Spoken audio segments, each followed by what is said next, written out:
meeting to order. Welcome to all of you to meeting number 24 of the House of Commons Standing Committee on Transport, Infrastructure, and Communities. Today's meeting is taking place in a hybrid format pursuant to the House Order of January 25th, 2021. The proceedings will be made available via the House of Commons website, so you are all aware the webcast will always show the person speaking rather than the entirety of the committee. To ensure an orderly meeting, I would like to outline a few points to follow. Members and witnesses may speak in the official language of your choice. Interpretation services are available for this meeting. You have the choice at the bottom of your screen of either Floor, English, or French. For members participating in person, proceed as you usually would when the committee is meeting as a whole in committee rooms, in person. Keep in mind the directives from the Board of Internal Economy regarding masking and health protocols. Before speaking, please wait until I recognize you by name. If you are on the video conference, please click on the microphone icon to unmute yourself.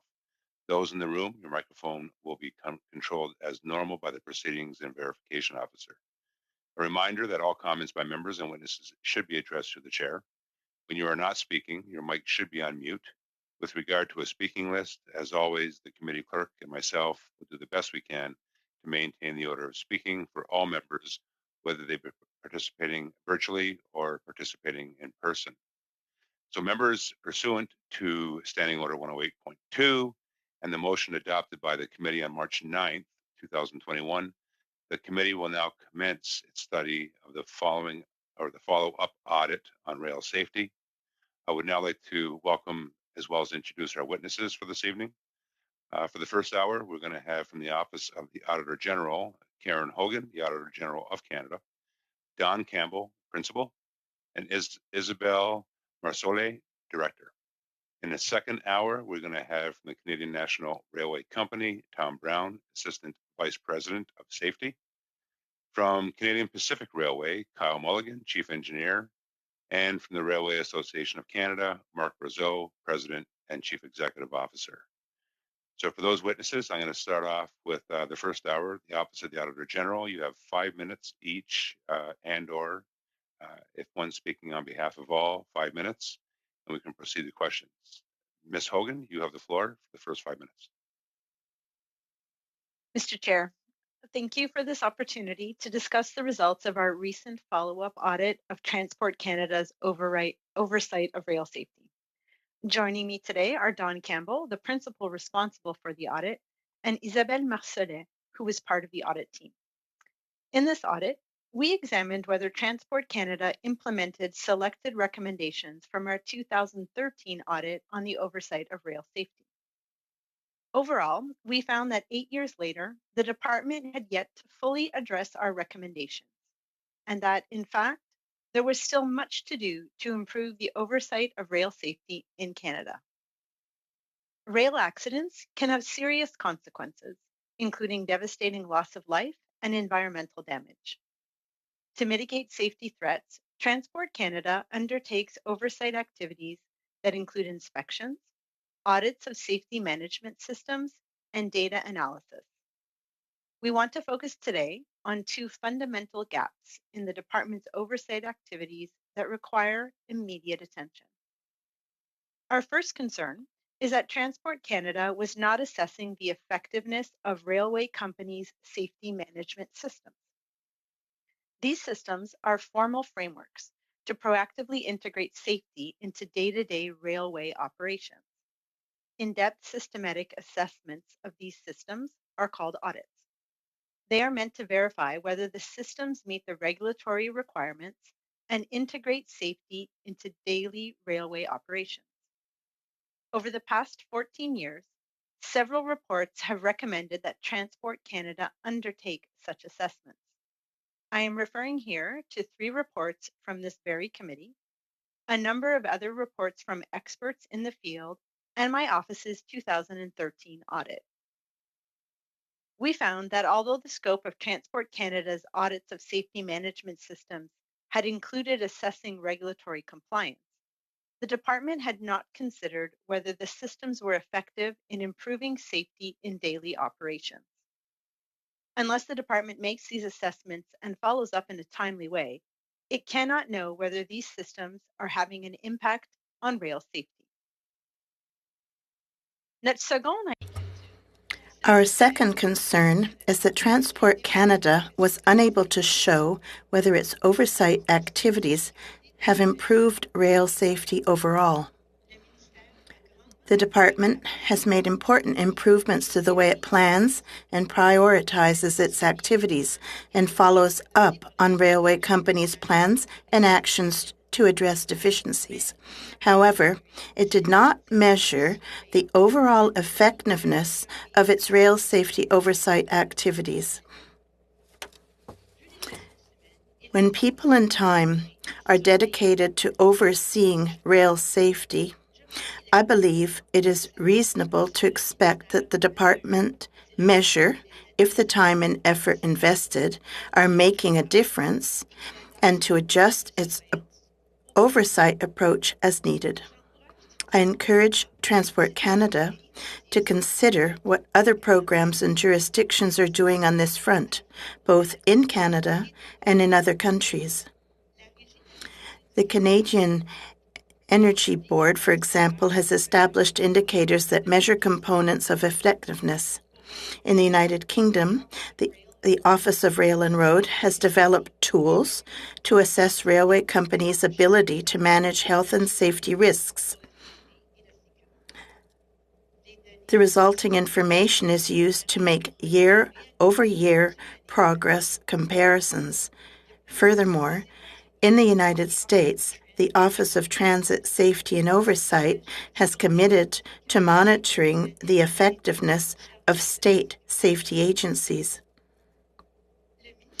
The department agreed with all 6 of our recommendations. I can't underscore enough the importance of taking action on these long-standing issues. Mr. Chair, this concludes my opening remarks. We would be pleased to answer the committee's questions. Thank you. Thank you, Ms. Hogan. I'll now pass on the floor to Ms. Campbell. Ms. Campbell, you have 5 minutes. Excuse me, Mr. Chair. I was the only one with opening remarks. We're ready for questions. You're ready for questions. Awesome. Great. Good stuff. Thank you. Thank you, Ms. Hogan. We are now going to move on to our list of speakers. We have first for the Conservatives for 6 minutes, Ms. Cusi. Ms. Cusi, you have the floor. Merci beaucoup, Monsieur le Président. Merci. Thank you very much, Mr. Chair, and thanks to the witnesses for being here today. So, Auditor General, it is an honor to have you here today. I'm going to start with your statement from the report that I want to read into the record. We found that Transport Canada had yet to fully address our recommendations from 2013, while the department has made important improvements to the way it plans and prioritizes its activities and follows up on rail companies' plans and actions to address deficiencies. It is unable to show whether these actions have contributed to improved rail safety overall. When you devote people and time to addressing issues, you should be able to measure if that investment is making a difference.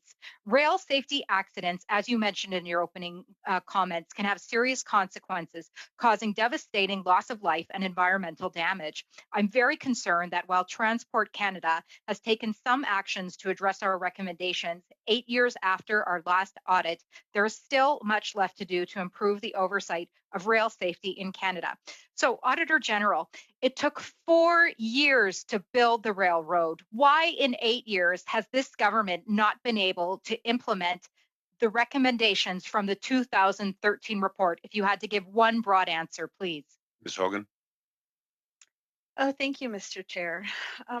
I think that it's important to note that the department has made some progress. So we saw an increase in activities, an increase in number of inspections, better follow-up on corrective measures taken by railway companies, and more audits on the safety management systems.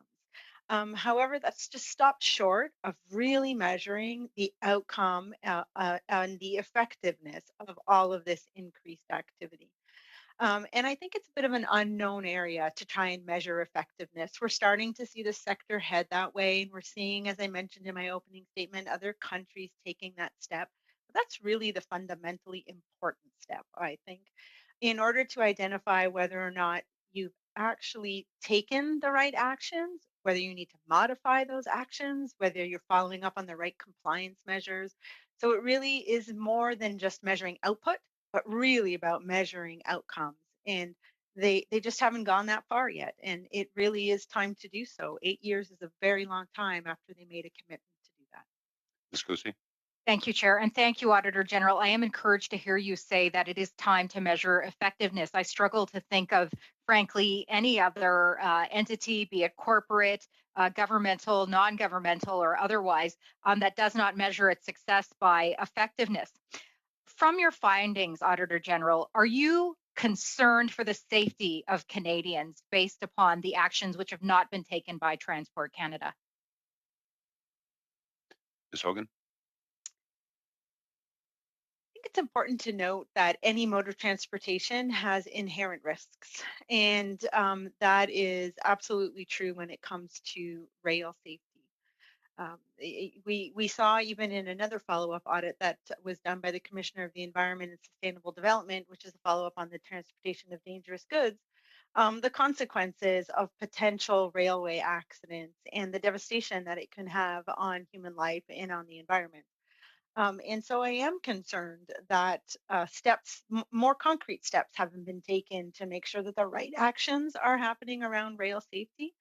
But every mode of transportation has its inherent issues. So I guess overall, I would highlight that yes, I am concerned until we can demonstrate that the activities that transport's doing in coordination with railway companies and other important parties that they're actually having a difference. We should be concerned. Ms. Kusi? Thank you, Chair. And thank you, Auditor General, for being so bold as to say you are concerned that after 8 years that these recommendations have not been fully implemented for the safety of Canadians. Auditor General, if you had to pick one, and I know that there were many, collection of data, measurement of effectiveness, what is your biggest concern coming out of this report, please? Ms. Hogan? I think my biggest concern is that the Transport Canada increased a lot of its activities, which is great in and of itself if you want to measure outputs. My biggest concern is not being able to demonstrate to Parliament and to Canadians that all of that increased activity is actually making a difference. Even something as easy as perhaps tracking compliance rates and comparing them year over year would be better than not measuring any type of effectiveness. And so I think going that last step is fundamentally important. And it starts with even measuring the effectiveness of the safety management system audits themselves, not all of the activities of transport, but even just that basic fundamental day-to-day culture of security that a railway company should have. Measuring whether those systems are effective would be a great place to start. Ms. Kusi? Thank you, Chair, and thank you, Auditor General. My last question, then, as I believe I'm running out of time, would be I believe that based upon the report, that the fundamental piece which is missing as a result of Transport Canada's shortcomings to recommend or pardon me, implement the recommendations is data collection. Do you believe the department has the capacity to get the data, to do proper data collection? So during our audit, we actually saw that they collected additional data from railway companies about compliance. And where they fell short was actually then using that data to inform some of their risk-based planning. In fact, when they completed more audits of safety management systems, we didn't see them using the results of those audits to inform future inspections. Those audits might have identified weaknesses and could have informed another risk-based approach to inspections. And so we saw that they are gathering better data. Now it's about how you use it, right? I think every organization needs to think about a program and think about having a data strategy. You need to know what data you need, why you need it, how you want to gather it, how you store it, how you retrieve it, and how you use it to inform decisions. That is really the best step is knowing what data you have and how it informs a smart and comprehensive decision going forward. Thank you, Ms. Hogan, and thank you, Ms. Kuzi. Merci, Monsieur le We're not gonna- Président. Merci, Madame Hogan. We're now going to move on to our next line of questions on behalf of the Liberals. Ms. Jacek, you have the floor for 6 minutes. Thank you, Chair, and thank you, Ms. Hogan, for your presentation. And I think while we understand that the focus of the audit at this point in time was very much on looking at the activities that were going on, and in fact, were they in accordance with the recommendations made in the 2013 audit. However, I think what most Canadians are interested in, and certainly what I'm interested in, is the issue of rail safety in Canada. In fact, is rail safety improving? And I believe in your report you did state that there has been, and this is a direct quote, some improvement in the rate of accidents relative to rail traffic volume. And also, we do know that in 2018, the Railway Safety Act review concluded that the safety of the rail system has improved in the last 5 to 10 years due to a sustained focus on inspections, compliance, and enforcement, as well as technological improvements and investments in rail infrastructure. Main track derailments have been on the decrease. It also noted that over the last 5 years, the number of fatalities resulting from railway operations decreased by 27%, and the number of accidents, though I'm not quite sure what the definition of accident is, decreased by 12%. So can you comment on, you've made a statement to Ms. Kuzi in terms of your impression of safety, but surely some of these statistics are valid and seem to show a decrease in fatalities and accidents. Hogan?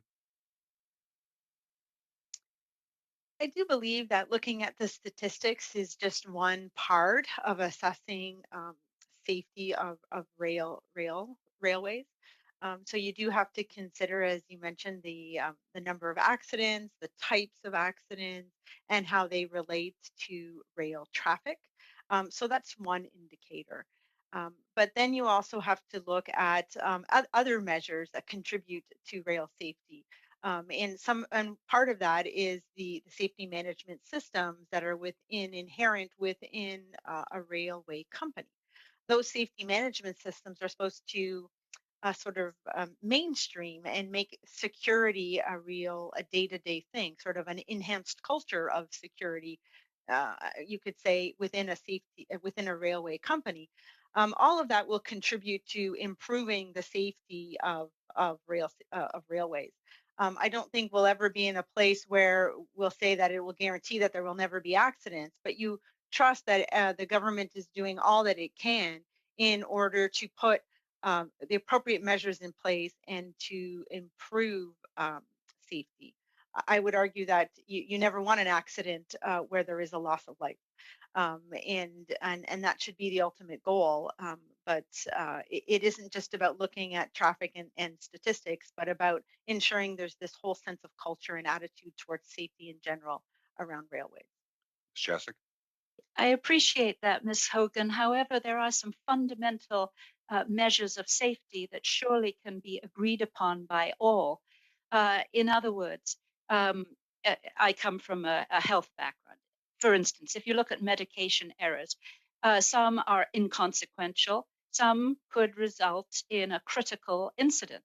And so I'm more used to an analysis of safety based on risk and what the finding might have been through an inspection or a retrospective review that could lead to serious damage. So could you sort of tell us what exactly are the data? What are those indicators of safety that you think should be looked at thoroughly by Transport Canada, and therefore by the railways themselves? Could you just elaborate a bit? Absolutely. I'll start that off, and maybe I'll ask Ms. Campbell if she would like to join in, as she did some consultations, I think, throughout our audit with other countries. As I mentioned in my opening statement, it is a trend of the industry to start measuring effectiveness and not just to measure actions and make sure that there's corrective behaviors. And that whole trend about making sure that you're doing the right things at the right time, whether you're enforcing the right compliance measures and measuring the right compliance measures. I think it's exactly to your point. You have to identify which are the key safety measures that should be looked at, and then look at those. Right now, Transport Canada isn't measuring that effectiveness and hasn't identified what those might be. So I think I'll turn to Ms. Campbell to see if she would like to add to this in a more concrete way for you. Ms. Campbell? Thank you, Mr. Chair. Yes, as the Auditor General has indicated, assessing the effectiveness of safety management systems is an important measure. In addition, I would like to refer to paragraph 5.37 of our report, where we recommended that Transport Canada should determine the extent to which its inspections and audits have improved the railway company's compliance with regulations that mitigate key safety risks. And taken together, the two measures and comparing how they correlate against accident rates, fatality rates, and seeing if there is a good correlation would be important. And those would be key measures. For example, if the compliance rates are improving, but the accident rates are not, then that would be an indicator that the department needs to go back and take a look at, is it focusing on the right areas, or what exactly is the nature of the concern there. In respect to other jurisdictions, there are certainly examples of good practices both within Canada and internationally.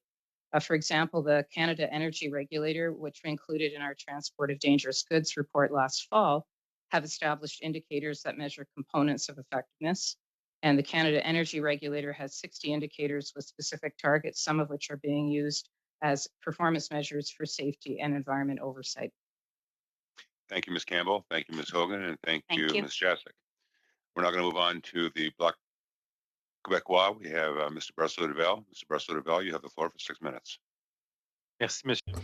Thank you, Chair. Thank you, Ms. Hogan, our Auditor General. As an accountant, and when we train accountants, we present the Auditor General, really the most experienced in the field. So thank you. Madam Auditor General, you've underscored that this is a follow-up audit 8 years after the last one. In your opinion, are the efforts carried out by the department sufficient to satisfy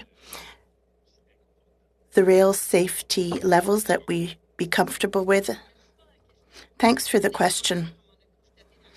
As we noted in our audit, the department has made a lot of progress and increased the number of inspections they carry out and ensured that their approach to surveillance is evidence-based. They've increased their safety management systems.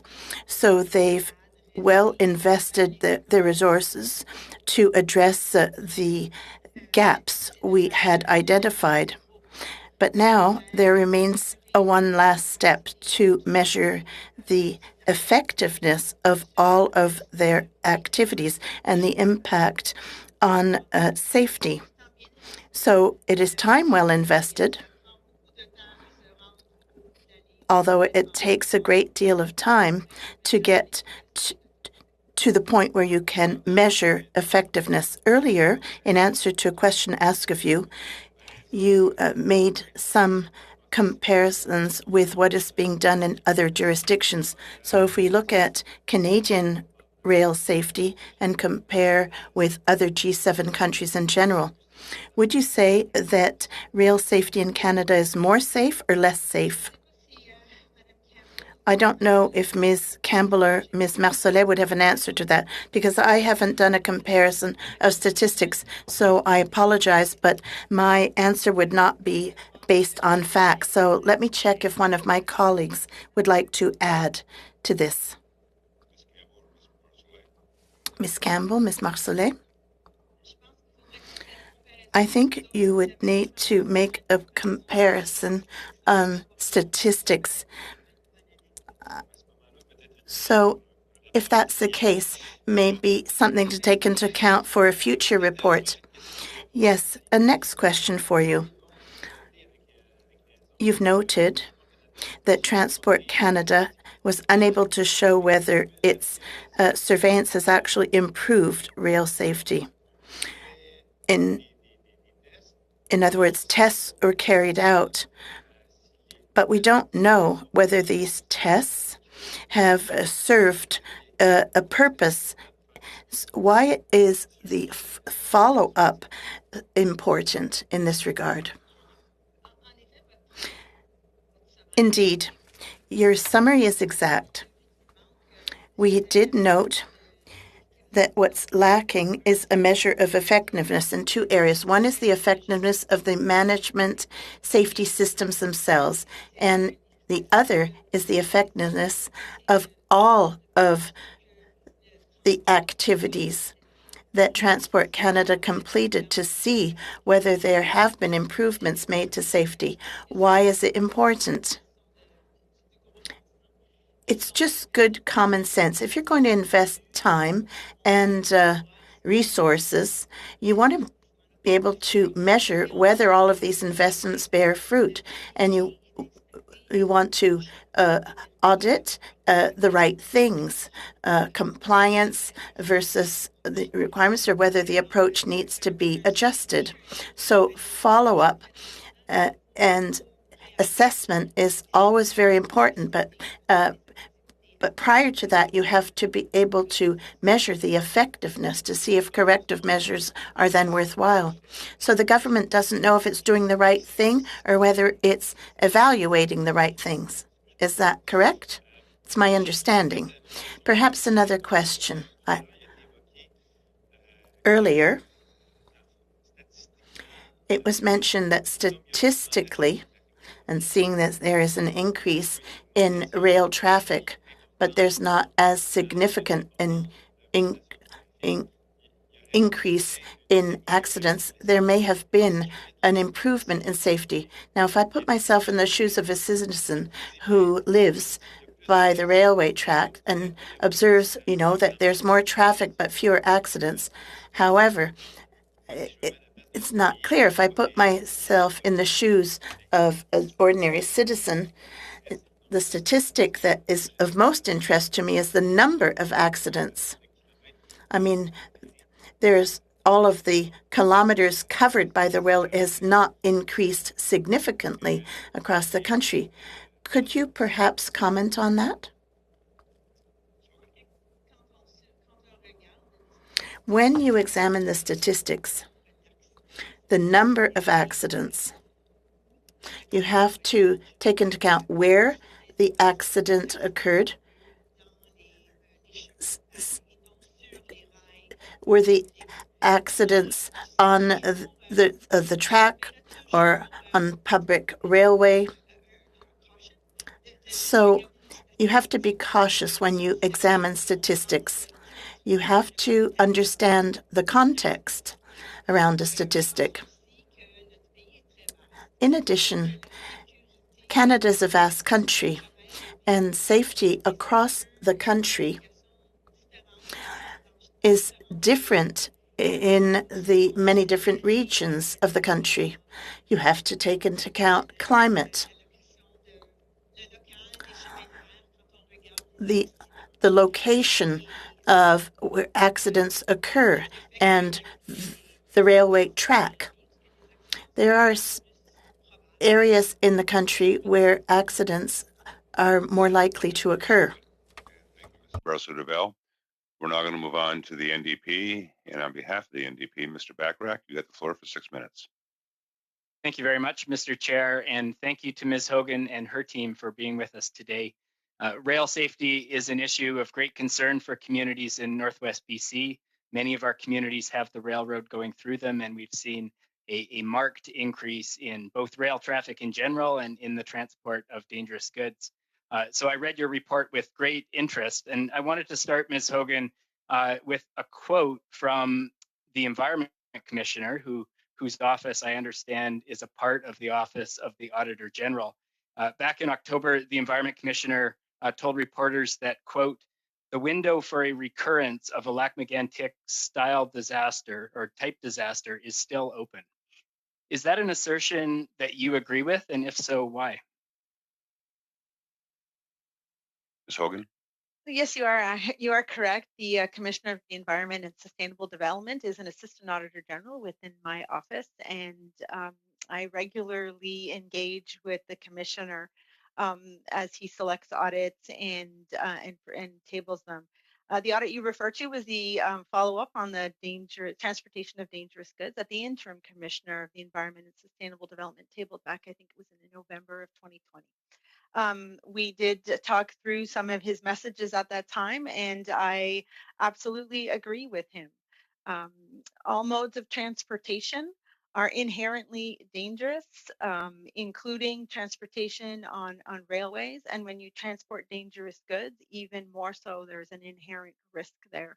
And that's why it's really important that Transport Canada and the federal government should do everything that it can in its power to ensure that it has taken the right measures to improve rail safety. Rail safety requires many partners to be involved as well. So the railway companies, the municipalities where the tracks are, and the federal government with its oversight responsibility. So all of that should really be measured for its effectiveness and not just happening, right? We should be doing it for a reason. Mr. Bachrach? Thank you, Ms. Hogan. Now, we've talked a little bit already at this meeting about safety management systems, and obviously this is one of the key findings of your report was the deficiency of Transport Canada's approach to safety management systems. You've called these safety management systems, quote, a big loophole. I wonder if you could expand on that. For whom are safety management systems a loophole, or the treatment of safety management systems? And how do we close that loophole and ensure that they're actually living up to the expectations of not only the government of Canada, but the Canadian public? Ms. Hogan? So I'm not sure I know that quote, but I think I'll answer a question about safety management systems and I think the importance that they play. As I mentioned earlier, a safety management system really is a way of mainstreaming day-to-day safety within a railway company. It's a framework that lists out goals and targets, but it's a framework for safety thinking, right? So it really is about thinking about safety and every action that's taken within a railway company, but it also has a preventative component in that it needs to identify issues before accidents happen. And so it's really important that a safety management system be effective at enhancing that overall culture of safety, but also at having a preventative approach to what it's meant to do. So the audits that transport does on the safety management system should be looking at whether or not they are effective within each railway company at improving safety. So it is a really important aspect of the overall safety culture. Mr. Bachrach? Ms. Hogan, to my understanding, safety management systems, when they were brought in 2001, were meant as an additional layer of oversight, in addition to the inspection-based activities of Transport Canada. Now, I'm just wondering, since safety management systems came into use, has the number or the rate of random inspections increased or decreased? Hogan? So I think it's important to start by maybe differentiating between a safety management system and an inspection. So an inspection looks at really the equipment, the tracks, the equipment, the crossings, and whether or not they're operating as intended, or if they're defective, or if they need to be repaired. And then the safety management systems, as I said, is about that sort of culture, that big framework within an organization. We recommended in 2013 that a more risk-based approach was needed for inspections. What we found in our follow-up audit was that they were absolutely doing more inspections and that they were now doing risk-based inspections. In fact, they are doing risk-based, they were doing random inspections as well as sort of reactive inspections. So all of that is great. It feeds into the safety management culture that you should have in an organization. But then the audits, when they identify weaknesses, they should also feed into where an inspection should go.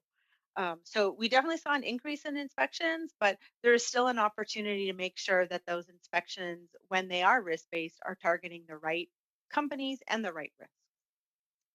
Could I fit in one more, Mr. Chair? Not really. You got about 10 seconds left. Sorry, Okay, I Taylor. can talk quickly. Okay. Thank you, Mr. Backrack, and thank you, Ms. Hogan. We're now going to move on to our second round, and starting us off for the Conservatives for 5 minutes is Mr. Cram. Mr. Cram, you have the floor. Well, thank you very much, Mr. Chair, and thank you to the witnesses from the Auditor General's Office for joining us today and for all of your recent work on the report on rail safety. I'd like to read a quote from section 5.4 of the report. It reads, "Rail traffic has been increasing. Freight tonnage increased to more than 328 million tons in 2018, up from 312 million tons in 2017. In terms of goods transported, fuel oils and crude petroleum recorded a significant increase by weight from 2017 to 2018 of more than 45%. This surge in train traffic means more wear and tear on tracks, which can pose additional safety risks." So could the witnesses please expand on section 5.4 about what particular safety risks one can anticipate with a 45% increase in the movement of oil by rail? Ms. Hogan? So I might ask Don to join in on the answer. I'm not sure I'm an expert at the movement of oil across rail, but what I could at least offer up to you before we let Don take the answer is that the more wear and tear you have on rails, the more that they might need to be replaced, right? I think that's just even a common sense answer. You can think about that even in terms of where the rail is moving, right? So railway tracks react to extreme changes in temperature or long times when it's really cold. And so all of those play into the wear and tear and the safety and need to be monitored and watched. So with that, maybe I'll ask Dawn if she wants to expand more specifically on that paragraph, if she has some more insight. Thank you, Ms. Hogan. Ms. Campbell? Thank you, Mr. Chair. I think the Auditor General has covered that well. It's essentially that there's greater wear on the tracks and that it would necessitate upgrade or repair, et cetera. And there should be some consequent assessment of increased risk for those areas where there's a higher traffic volume. Thank you, Mr. Chair. Thank you, Ms. Campbell. Mr. Cram? Okay, thank you. The next section of the report reads, section 5.5, "Safety risks are greater as more land is developed close to a railway operations and as rail tracks expand into urban areas with road and pedestrian traffic," unquote. And so, I didn't see this anywhere in the report, but I was wondering if the Auditor Generals could comment on the safety risks to urban residents from moving oil by rail versus moving oil by pipeline. Ms. Hogan? Well, I think I would refer you to the report of the interim commissioner on the environment and sustainable development on the transportation of dangerous goods. And in that report, he looked at the transportation of dangerous goods through many modes, including through pipelines, and all have inherent risks.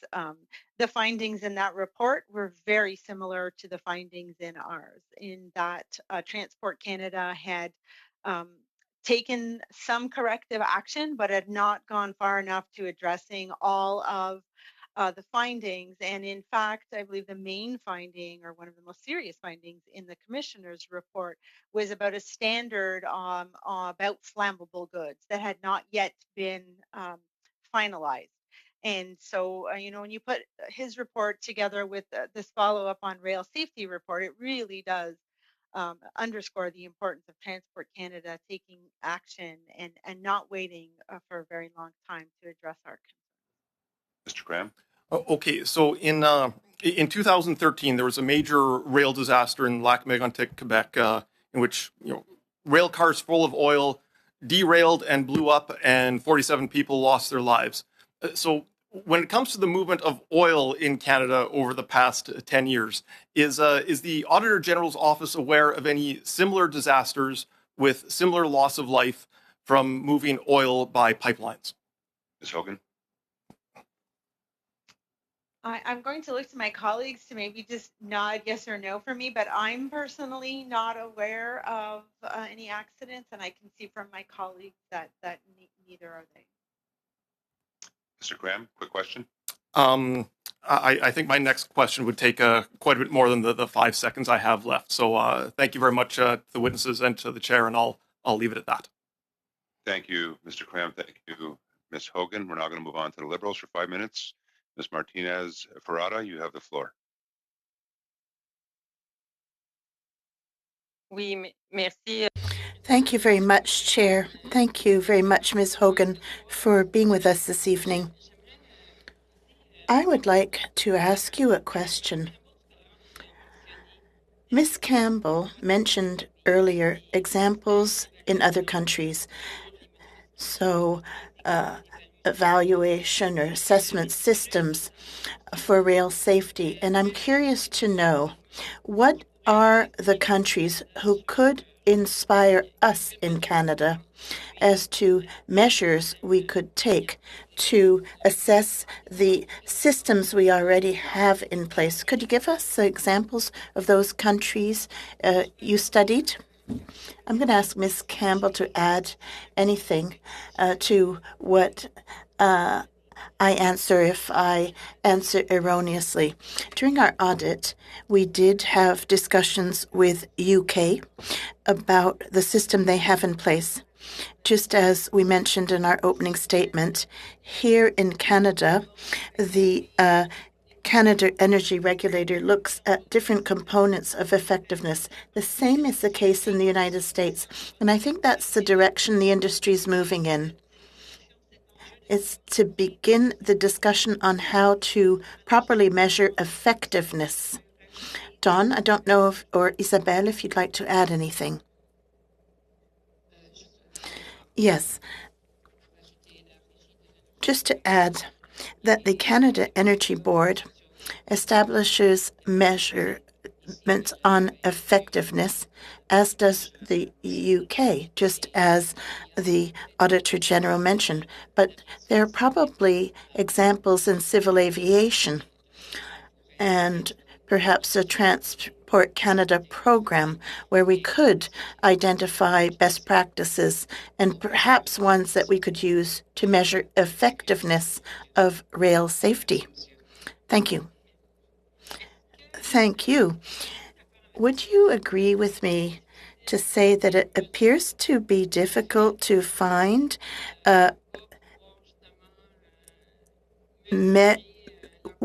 ways to measure effectiveness of management systems other than volumes of traffic, volumes of goods transported? Earlier, you did mention 2 or 3 measurements. Could you go into more detail in that regard, please? That is really an excellent question that you should also ask of Transport Canada, because they're the experts when it comes to transport, and they need to find the best way to measure. But I agree with you that it is no doubt not one single measurement to assess overall effectiveness of rail safety. What we mentioned earlier was to look at compliance rates, also certain regulations, and to draw comparisons with accidents, and to see whether the rate of compliance has increased as the rate of accidents have diminished, to see if there is a link.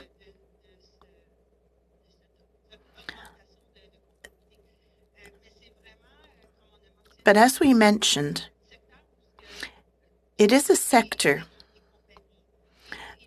where all companies, departments, have to measure. Just because it's difficult, we can't not do it. It's necessary to do.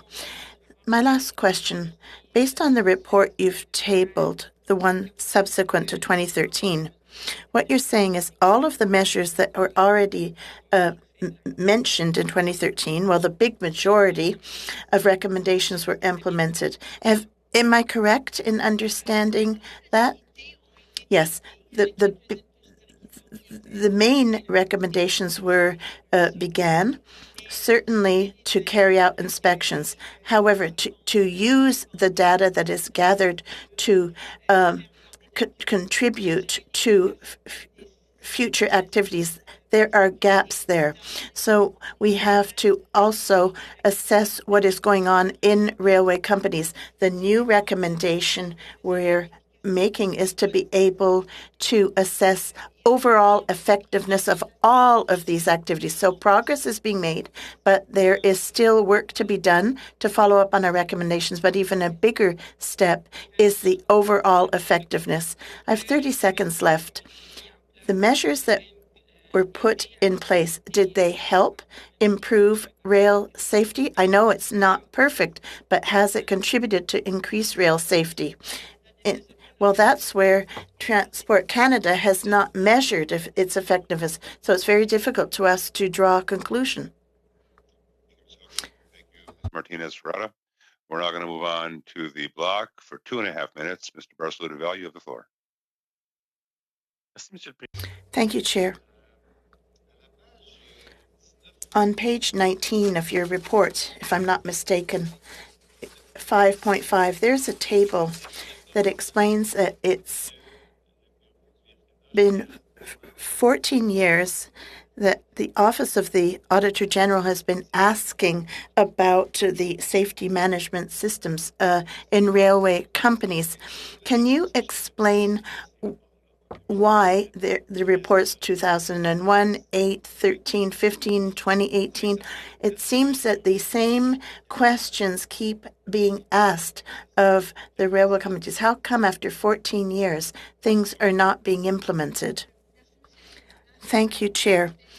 I would like to clarify as to 5.5 in the French version of the report.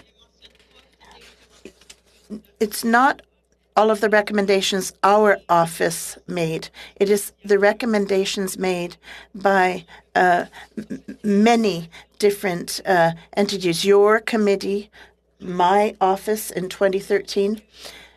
And this shows that Transport Canada has committed to measure effectiveness some time ago, but have not yet taken actions. And so it shows the importance of taking actions on identified gaps. It is not something new that we're seeing in our audits.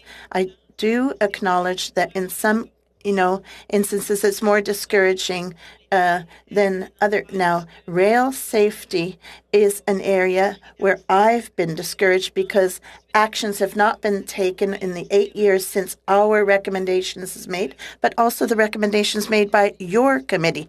And after all, they did commit to measure effectiveness. Thank you. A last question for you. We often say that it's difficult to get information from government. Government is a bit opaque and you have to resort to ATIPs. Now, in doing your audit, did you have difficulties accessing information? No, not at all. We had no access problems. We received all of the information we requested, information we needed to do our audit. Thank you. Thank you, Ms. Hogan. We're now going to move on to the NDP. Mr. Bachrach, you have the floor for 2.5 minutes. Thank you, Mr. Chair. Ms. Hogan, one of the findings in your report was that Transport Canada's risk assessments were not consistent across Canada's different regions. And this is an aspect that's of particular interest to folks in Northwest BC. This is an area, as I mentioned at the outset, that has seen a marked increase in rail traffic. We have more trains, we have longer trains, and we have quite an increase in the transport of dangerous goods, as well as a number of projects of terminal projects that, if approved, are going to dramatically increase the volumes of dangerous goods through communities in Northwest BC. there are people who are pushing, community groups that are pushing the minister to initiate a specific regional risk assessment. And I'm wondering if you feel, given those factors, given the increase in the transport of dangerous goods and the increase in rail traffic, whether that would be an effective way to assess the safety and ensure the safety of communities in our region. Ms. Hogan? I think a risk assessment is one of those data points that any organization should use to inform where it takes its activities. And so here, having risk assessments done regionally makes a lot of sense. Um, but you need to have some standard procedures on how to do a risk assessment, right? So everyone needs to at least follow the same guiding principles so that you can then sit back and look at the results of all your risk assessments and know that you're comparing apples to apples to apples. But a risk assessment should be tailored, I believe, to the region it's in to consider the uniqueness, right? As I mentioned earlier, the vastness of Canada shows that there's different geographies, different temperatures, and all of that will have an impact on rail safety. Whether there are larger stretches of tracks that run through communities versus in areas where that's less populated. So all those kinds of things need to be factored into your risk assessment, and that's why it's really important that even Transport Canada knew that they had some weaknesses here and hadn't addressed them, and so they do need to address them because a big part of their inspections is focused on risk-based assessments, and so you need a well-functioning risk assessment tool to inform those decisions. Mr. Chair, one more quick question, if I can. Yeah, squeeze a quick one in there, yeah. Like my colleague, Mr. Barcelou Duval, I was struck by your comment that over 14 years and multiple reports recommending that Transport Canada conduct assessments of effectiveness, you still haven't seen the progress that you want to see on that front. And I'm wondering, I know one individual called it like Groundhog Day. We keep having these reports that call for the assessment of effectiveness, and Transport Canada agrees with the reports, and then years go by and they haven't addressed the recommendations. What leads you to believe that this time will be any different? Ms. Hogan? That's an excellent question. I mean, I'm not the only party who told Transport Canada they need to measure effectiveness. This committee's done it. Transportation Safety Committee's done it. The Treasury Board directives expect every organization to measure its effectiveness. I would even draw an analogy to some of the reports that I just tabled related to the government's response to COVID-19. The importance of acting on known issues, I think has just been highlighted. We see it in rail safety and we saw it in pandemic preparedness. And I really do hope that the entire government recognizes the importance to take action on measures, and rail safety is a crucial area where they should. So I encourage the committee to hold transport to account in addition to our audit work. If you call them as a witness and you make recommendations, follow up with those recommendations. The more pressure that we can all put on them to take action around safety, I believe is the best that we can do for Canadians. Thank you, Ms. Hogan. Thank you, Mr. Bachrach. We're now going to move on to our next line of questions. On behalf of the Conservatives, for five minutes, Mr. Shipley, you have the floor. Thank you, Chair, and thank you to the witnesses for being here tonight. I'll say tonight. I won't give you another shot there, Mr. Chair. We'll move on from that.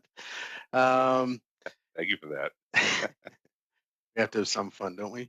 To the Attorney General, in your report, you mentioned that Transport Canada collected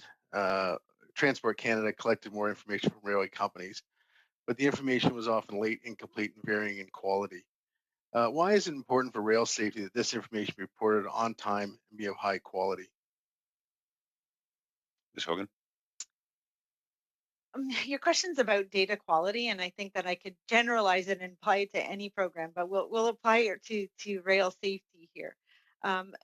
You not only do you need to gather the right data, and you need it in a timely way, but you need to be able to use it to inform good decision making.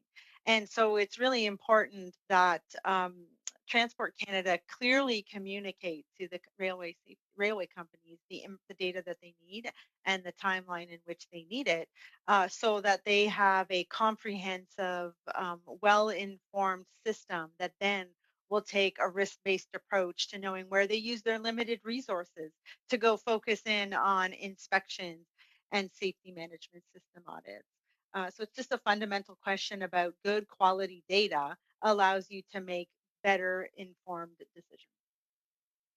Thank Mr. you. Shipley. Oh, thank you, Chair. Sorry. You also mentioned that Transport Canada also didn't receive necessary information to plan inspections for high risk areas, according to your report. Why is it important for Transport Canada to tailor inspections to the high risk areas? Ms. Hogan. Again, that goes to, I think, the use of limited resources, right? There isn't unlimited inspectors, and there isn't unlimited time. And so you want to make sure that you're targeting a part of your inspection population to higher risk areas. And so that is why you want to make sure that in a risk-based approach, you look at the higher risk areas. Then you do random inspections because you don't always want the same people to know you're coming to see them, right? So you do need to have different random inspections. And then you also add to that reactive inspections based on findings from perhaps safety management system audits or complaints. And so when you put those three types of inspections together, it allows you to have a real comprehensive view of what's going on in the industry. But it fundamentally starts with good risk assessments that allow you to target your limited resources to the bigger, most important areas. Mr. Shipley. Thank you. Also, in your audit, you mentioned that Transport Canada doesn't set time frames for companies to correct safety deficiencies. If that is the case, how does Transport Canada ensure that railways comply and eventually correct these safety deficiencies? Ms. Hogan. Well, I might ask Don to perhaps add into that, but what I think I would say is that not all safety concern is the same. So you do need to make sure that you have a standard in place in order to ensure that you're following up on a regular basis. But you have to have that standard consider the severity or the complexity of the deficiency that you found to make sure that corrective measures can be taken. So it's not just about one standard, but just having standards based on certain severity and complexities, and then making sure that you follow up in a timely way. Otherwise, we'll all be sitting here again in a few years saying that we're still not measuring effectiveness. So you do really need to have a deadline for inspectors to follow up. I'm thinking from Don that it looks like I gave a good answer. So we're good. Mr. Shipley. Thank you for that. And definitely, yes, we don't want to be sitting here spinning the wheel over and over and discussing this again down the road. Would you say there are still any significant number of safety deficiencies still outlying? Hogan. Specific safety deficiencies, I'm not sure. I think when we looked at the file sampling that we did, we saw that there was good follow-up in, I believe, over 90% of the cases that people were following up. I thought there were still some corrective measures that hadn't been taken. That's an improvement from what we saw in our 2013 audit, but I don't think I could list off a list of safety concerns at this time. Okay. Quick question, Mr. Shipley. I think nothing quick here, so thank you, Chair. Thank you, Mr. Shipley. Thank you, Ms. Hogan. We're now going to move on to our next set of questions. We have Mr. Alcuri for the Liberals. Mr. Alcuri, you have the floor for 5 minutes. Merci, Monsieur le Président. Thank you, Chair, and welcome to our witnesses. I would, underscore that Ms. Hogan has spoken quite a bit, so I'm going to address my question to her colleagues. Has Transport Canada increased the number of inspectors that checks on the compliance with requirements since the Lac Mégantic accidents? And what are the consequences of this? Mr. Chair? Thank you. It's not a question of the number of inspectors. That wasn't the focus of our audit, so we don't have information to give you an answer to the question. Thank you. After Lac Mégantic, Transport Canada came up with requirements to have a thicker steel on the cars carrying inflammable liquids. Can you comment on the importance of these requirements in terms of rail safety? I'll take that question. That question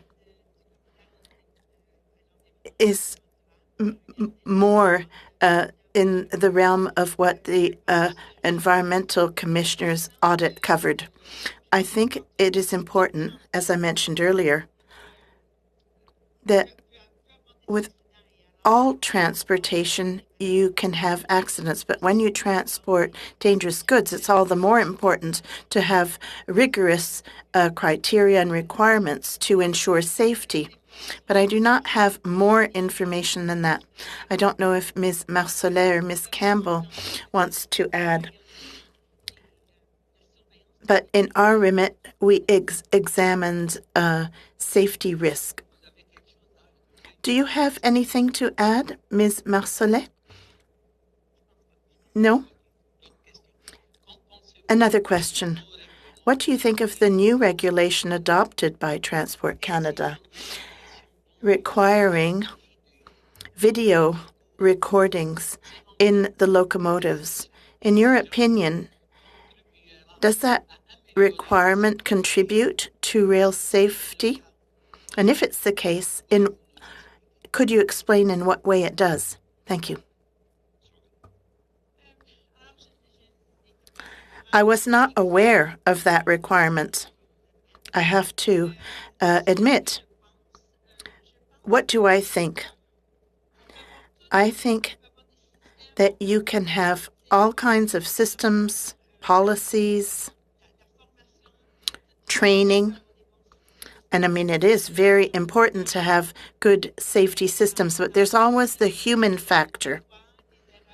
And sometimes there are human errors that can contribute to an accident occurring. Now, if video recordings is going to improve the ability to identify the reason for an accident, that's a good thing. But I don't have more information than that. So I can't expand on my answer. It's more of an impression. I have not been lucky with you this evening, Miss Hogan.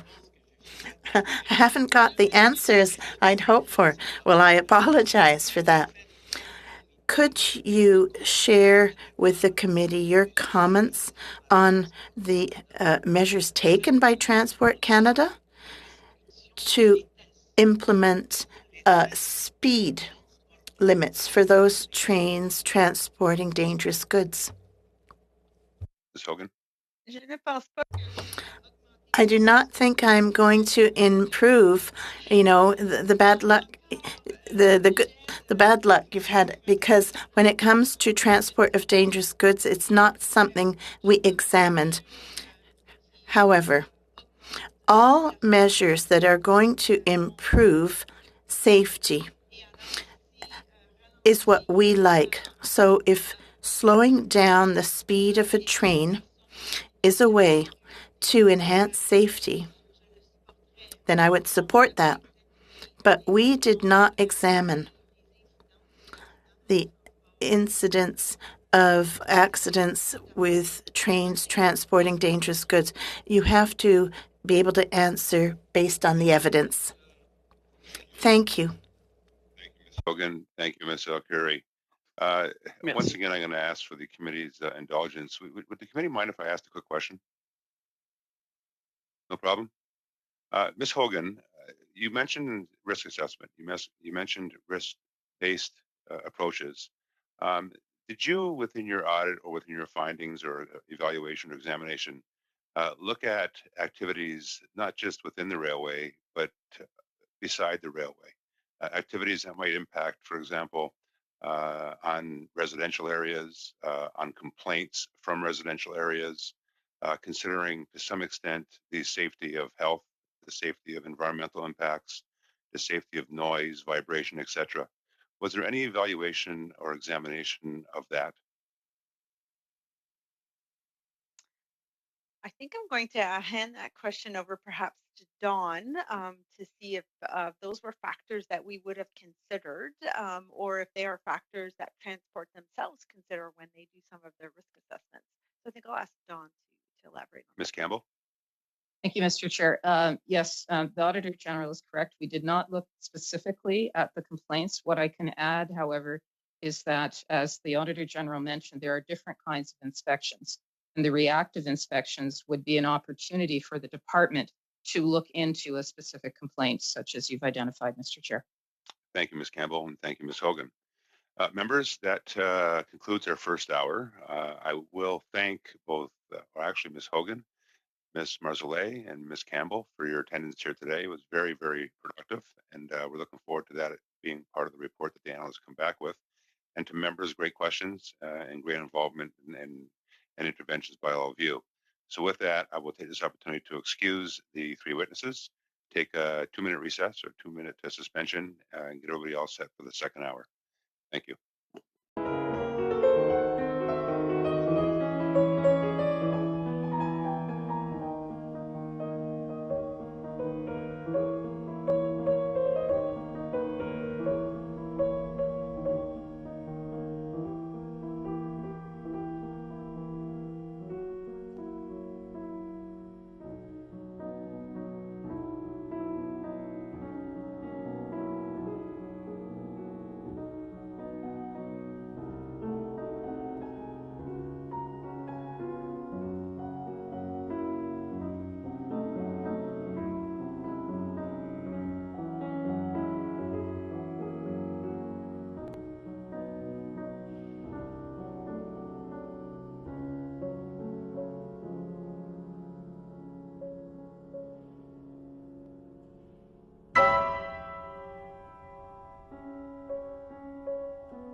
now for the second hour from the Canadian National Railway Company, Tom Brown, the Assistant Vice President of Safety, who I'll be going to first for 5 minutes, followed by the Canadian Pacific Railway, Kyle Mulligan, Chief Engineer, Railway Association of Canada, Mr. Marc Brazeau, President and CEO.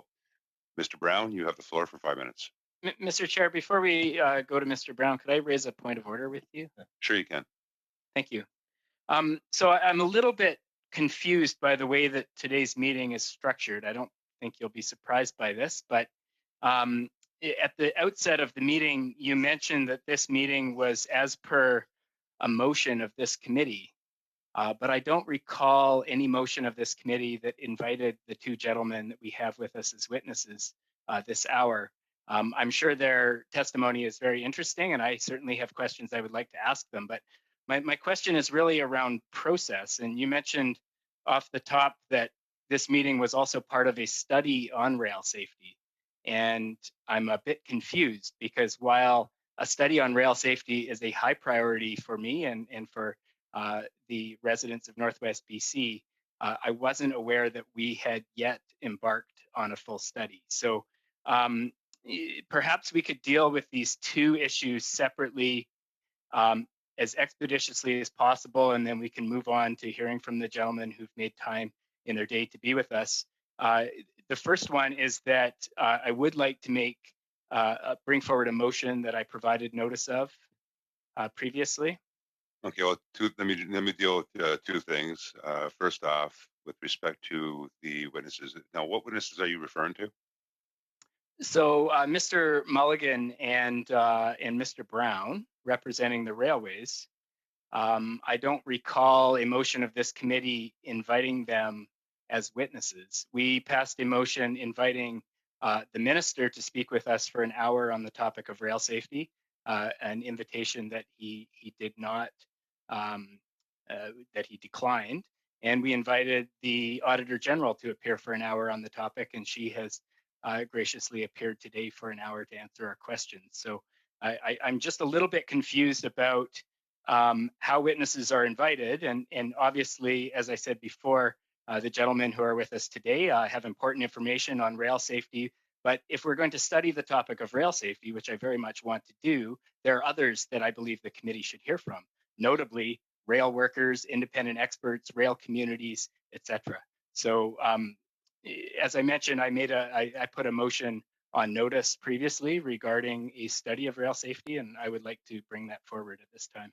So three points, Mr. Backlund. I'll make it quick so I don't waste the time of the witnesses nor the members.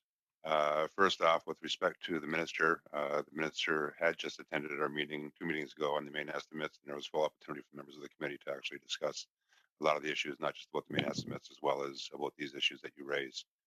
The second point, with respect to witnesses for that come to the committee, they're both invited as well as requested. And it has been the tradition of the committee when someone does request to participate as part of a study, then therefore we allow that to happen. And these two witnesses did request to participate. Thirdly and lastly, with respect to your motion, you have every opportunity to bring your motion up, and as well, which has been tradition of this committee, you'll have that opportunity when your time comes up with respect to having the floor. Mr. Chair, could I ask, we weren't notified of a request to appear that came from the two witnesses we're hearing from today. Is that normal practice for the committee to advise members or at least advise the vice chairs? Thank you, Mr. Backrack. Not necessarily. The clerk was notified, and then of course with that, the clerk put them on the agenda. Okay, well, I'm not sure what to say. It seems like unusual operating procedures for a committee, and perhaps it requires us to revisit the routine motions and provide some more, at least gain some clarity around how we're going to operate together as a committee, because up until now, the witnesses who have appeared at the invitation of the committee, and there's been notice provided to committee members about witnesses who wish to appear, and there have been discussions among the vice chairs. So mostly I'm just seeking clarity as to how we're going to operate. And, you know, I think everyone on the committee would agree that if we're going to study an issue, we should hear from various different perspectives. And so that's very much my desire on this topic. Thank you, Mr. Rapp. With Thank that, you, I'll hand it back to you, and when it's my turn, I'll bring my motion forward. Thank you. Thank you, Mr. Backrack. I appreciate that. And just going to your point, yes, we can revisit the routine motions, and with that, give more clarity to that. But again, it's always been tradition as well as habit, not even just with this committee, but any committee that I belong to, that if in fact somebody requests to participate, and that's happened. It's happened with this within this session, where the clerk has received a desire to uh, come out as a witness, and we have allowed them, as you mentioned, and correctly so. Anyone and everyone with the background of whatever we're studying, to come on out and take their time to actually participate. We actually encourage that, not discourage that. I'll go to the second question. Mr. Brasso-Deval, go ahead. Oui, Monsieur le Président. Thank you, Chair. On the same point of order, I would simply like to add, for the record, that I am just as surprised as my colleague, and I would like to share my disappointment with regard to the minister declining our invitation. So I would also like to hear from our witnesses and hear their answers to our questions. But for the future and in regard to process, I'm not going to move a motion, but maybe it will be necessary to move an additional routine motion for how our committee functions so that all members of the committee be informed. And I would make it a personal request for the future that we be kept well informed. So you got a question or a comment? Thank you. Yeah, I do agree with your point, Mr. Chair, that Mr. Backrack should certainly wait until his time comes to speak to bring up his motion again. But I am concerned that the minister is not here today, because the motion that we passed specifically referred to the minister appearing here, and it is the majority of members who asked for this, and I just don't want this to become a concerning precedent here, that when we pass something, the majority members of our committee, that it is not seen through within the committee. And I'm also worried on a larger scale that this sort of is following the precedent of the government House leader, who decides, even when called, sort of who shows up and who doesn't. And I think it's very important that if the majority of this committee passes a motion, that the contents of the motion should be followed. So I wanted to stand in solidarity with my NDP colleague there. It's very clear, when a motion is passed, the majority of the committee members have spoken. What is outlined within the motion should be executed. Thank you. Thank you, Ms. Kusi. And I do want to reiterate that although the motion was passed by this committee, the majority of the committee, it's also a question asked by the individual that we're requesting to come out, and that individual and their respective teams, whether it be in the private, public sector, would make that decision based on their time availability. So with that, point taken. And if I may, I'll now move on to the witnesses. Mr. Brown from the Canadian National Railway, you have the floor for 5 minutes. Mr. President, Mark Brazo here. I will take the opening 5 minutes, and then my colleagues and I will be pleased to answer any questions. Merci. Go ahead, Mr. Brazo. That's fine. Thank you. Merci, Monsieur le Président. Thank you, Chair, and good evening to all the members of the committee. My name is Mark Brazo, and I'm the President and CEO of the Railway Association of Canada, and it's a pleasure to meet with all of you to discuss the issue of rail safety. This evening are Tom Brown, Assistant Vice President CN, and Dr. Kyle Mulligan, Chief Engineer for CP. And as both are subject matter experts on Class 1 freight rail safety, these two gentlemen are well suited to join me in answering any questions you may have after my opening remarks. Permettez-moi de commencer pour vous donner un bref. Allow me to give you a brief overview of our association. The association employs more than 360,000 Canadians in railway operations, and we transport hundreds of thousands of tons of goods every day, and we're part of the five largest railways, and we are the stone of the sector. People from coast to coast, it's powering our economy. REC members employ more than 36,000 Canadians in railway operations, technology, safety, security, and leadership positions. This highly productive workforce moves close to 70% of all service goods and half of the nation's exports every year, delivering Canada's products to the country and to the world. To put this into perspective, Canada's freight railways move more than 900,000 tons of goods every day, transporting everything from the cars we drive to the food that we eat. To deliver these goods, more than 3,800 locomotives haul more than 5.7 million carloads across the country each and every year. Safety is our number one priority. The Canadian railway industry has developed a strong safety record thanks to substantial investments.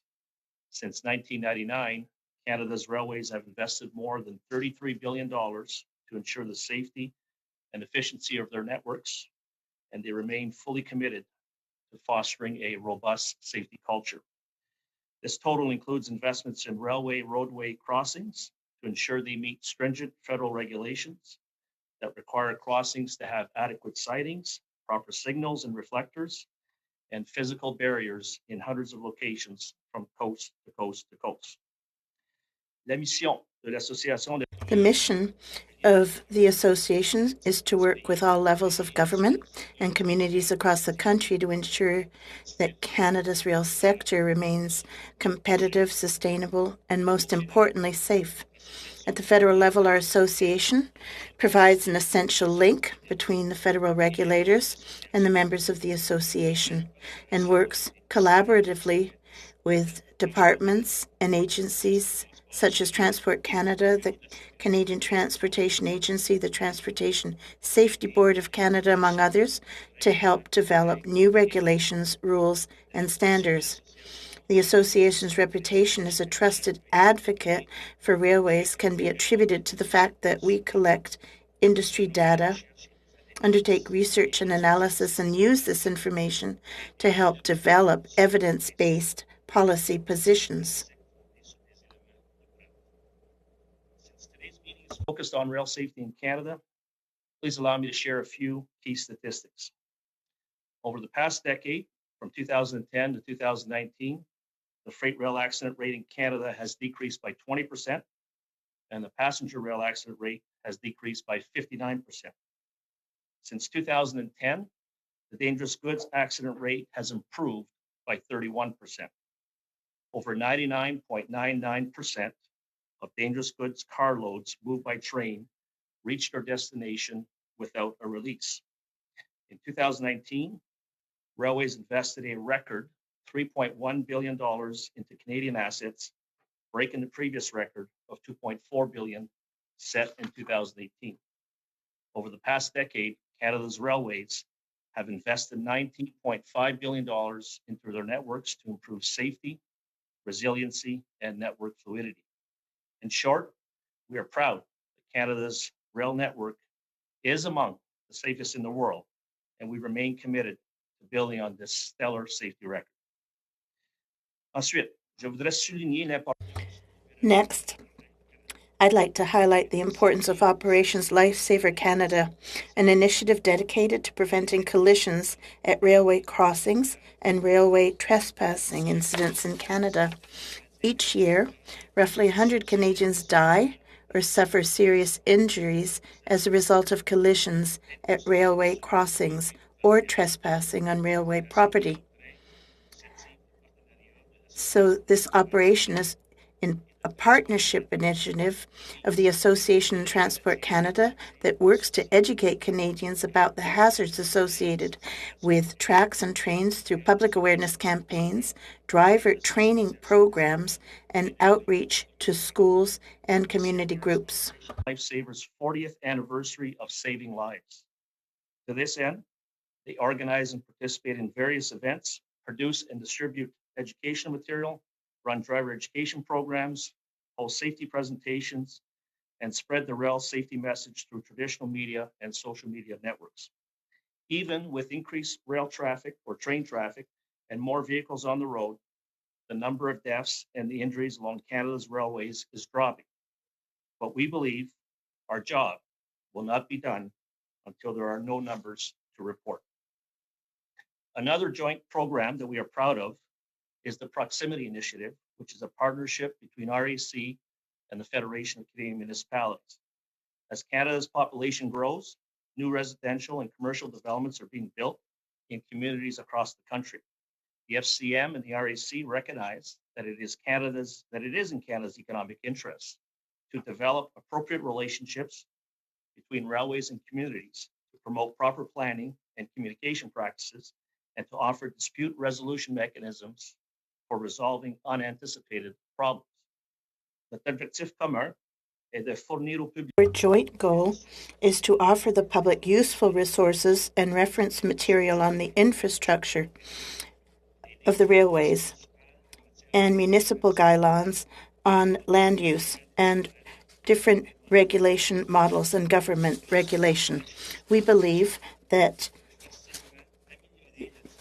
information can improve the dialogue between railways and municipalities and help ensure that both parties continue to attain common goals that benefit each other and benefit the country as a whole. Culture Improvement Initiative assists Canadian railways by measuring employee perceptions of organizational safety culture through a comprehensive survey and focus group discussion.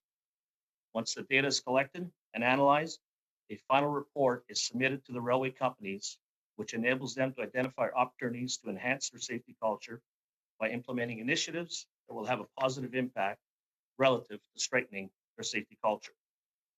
En conclusion, in conclusion, I want to assure committee members that the Canadian railway industry's dedication to safety is rooted in our culture.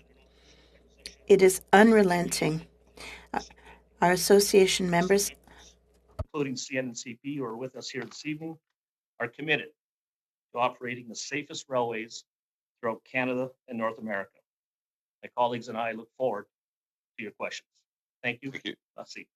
Thank you, Mr. Brazeau. We're now going to go to our first line of questioning. We have first up on behalf of the Conservative Party for 6 minutes, Mrs. Soroka. You have the floor. Thank you, Mr. Chair, and I'll be passing my time or splitting my time with Mr. Shipley. Thank you. Go ahead, Mr. Soroka. Mr. Shipley's going to first. He's going to go first. Okay, Mr. Shipley, go ahead. Yeah, thank you for Chair. Thank you, first of all, to my team for allowing me this time, because it's a very important, very heartfelt issue I'd like to bring up today. And it goes back to a young student in my riding named Kevin Morgan. He was a grade 8 student at Portage View Elementary School in Barrie. He was out walking his family dog, Eva, shortly before 9:30 a.m. on Sunday, February 21st, just recently, along the Canadian Pacific Railway near Highway 90 and Baldwick Lane in Springwater Township, which is near to my home in an area I'm very familiar with, and walk my dog myself. Unfortunately, that morning, the dog got loose, and Kevin reached out and put his own life on the line to save his dog. His dog, Eva, was successful in missing the train, but Kevin was not, and passed that morning. So obviously a tragic incident. I'd just like to ask our three members or witnesses here today. I'm sure Kyle Mulligan is probably familiar with this incident because it's very recent. What can we do? And this goes on a lot of the time around our area. We have a lot of rail tracks go through Barrie, Springwater, Ormonte, and kids are, well, and adults, but kids in this particular instance are walking on them all the time. Is there anything we can do? Is there anything you can do to help? Even maybe an advertising program. I know in Ontario, there's many ads on the TV over the hydro dams and flooding for safety, but I don't recall seeing a lot of ads we can do to try and promote safety like this. Obviously, a shame Kevin passed away. He was due to graduate grade 8 this June. And some people are looking for a way to honor this young boy. Maybe perhaps we can do it here on this committee. So what can be done to try and help this in the future? Thank you, Mr. Shipley. Mr. Brazo, I'll go to you. Yes, as I mentioned, well, first of all, that is a very tragic incident, and unfortunately, we've seen more of those in the last couple of years as a result of trespassing onto property, even at railway crossings. That's why it's important that we continue to work with Transport Canada in delivering the importance of being safe around railways, being safe around railway crossings. And Operation Lifesaver is a program that's been around for a number of years. We've really tried to utilize social media at a much more effective manner than we have in the past to get the message out, especially to young people. We've introduced a number of new videos, again, aimed at young teenagers, young people, especially in schools, about the importance of being aware of trains. Trains are very quiet, and it can come up and surprise a lot of people, and that's why we have to continue as an industry to work with our partners, whether it be Transport Canada, whether it be municipalities, provinces, our railway companies, to deliver the important message of being safe around railways and to not trespass. So that's something we are committed to as an industry. And if we can do it in the honor of that young boy who passed away in a very tragic way, we want to be able to do that. And as I mentioned in my opening remarks, until we have zero incidents to report in terms of fatalities, we're not going to stop the work that we're doing right now. Thank you, Mr. Brazo. Mr. Shipley. Thank you very much for that. Yes, maybe we could talk down the road about his name, and if something can be done, it'd be great. I know you mentioned that 33 billion has been put into safety. If perhaps a little bit more of that could be put into some type of advertisement, keeps children safe, especially. Hope this doesn't happen again, and his death isn't in vain. So, thank you to the rest of my committee, and I'll hand it back to Mr. Soroka. Thank you, Mr. Shipley. Mr. Soroka, floor is yours. Thank you, Mr. Chair, and to our witnesses. My question will be for Mr. Brown and Mr. Mulligan. As I read through the recommendations, I couldn't help but wonder about the lack of direction this government has provided to you. I also then question if the safety inspections and audits being carried out are effective measures, since in 2019, there were higher than unusual accidents.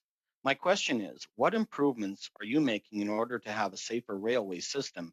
And what do you feel are areas that we need more support or direction from this government?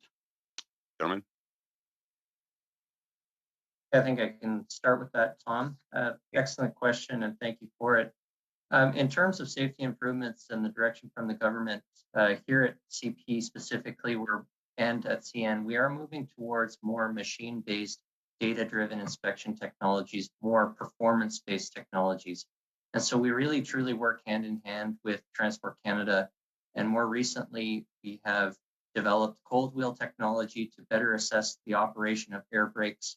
And we've integrated machine vision inspection systems, which are high-speed cameras, with a remote safety inspector desk to have all eyes on our trains. What this has done is it's moved us away from a traditional visual static inspection where the train is not moving, and we're moving our inspections to a dynamic, in-motion, performance-based inspection. This is resulting in far more equipment being picked up and sent to maintenance shops.